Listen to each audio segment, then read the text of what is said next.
అండి, welcome back to our channel Devansh kitchen and vlogs. ఈరోజు మన ఛానల్లో వచ్చేసి ఎంతో హెల్దీ అండ్ టేస్టీగా మిగిలిన దోస పిండితో అయితే నేను జిలేబీ చేశానండి ఇంట్లోనే.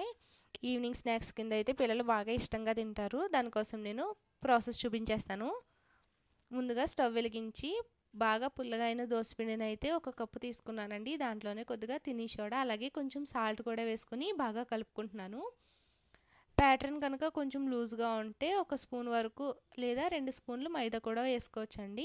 ఇలా కలుపుకున్న పిండిని ఒక 5 నిమిషాల పాటు పక్కన పెట్టుకుంటున్నానండి. ముందుగా ఇప్పుడు పాకం కోసం ప్రిపేర్ చేసేసుకుందాం.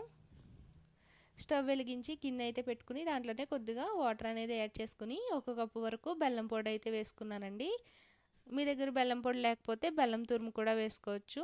దీనికోసం తీగ పాకం ఏం అవసరం లేదండి. ఇలా బెల్లం కరిగిపోయాక మన దగ్గర 2 యాలకులు కానీ యాలకులు 3 కానీ ఇష్టం ఉంటే చితకొట్టుకుని వేసుకోవాలండి. పాకం అనేది మరిగిపోయింది, రెడీ అయిపోయిందండి. ఇప్పుడు ఇది పక్కన పెట్టేసుకుని డీప్ ఫ్రై కోసం ఆయిల్ని అయితే హీట్ చేసుకుంటున్నాను. చూసారు కదా, పిండి కూడా రెడీ అయిపోయింది, బబుల్స్ అయితే వచ్చినాయండి. ఇప్పుడు ఈలోపే మన దగ్గర ఉన్న పాల కవర్ కానీ పెరుగు కవర్ కానీ అలాగే హార్సెస్ అవి బాటిల్స్ ఉంటాయి కదండి, ఏదైనా వేసుకోవచ్చు. ఇలా పిండిని అయితే వేసుకుని కింద ముచ్చు కట్ చేసుకుని కొంచెం కాగిన నూనెలో అయితే వేసుకోవాలండి.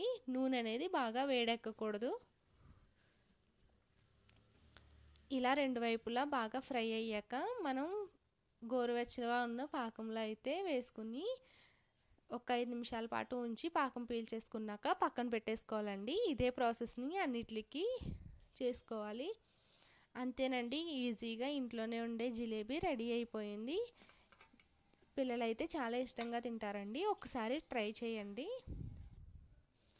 Thank you for watching.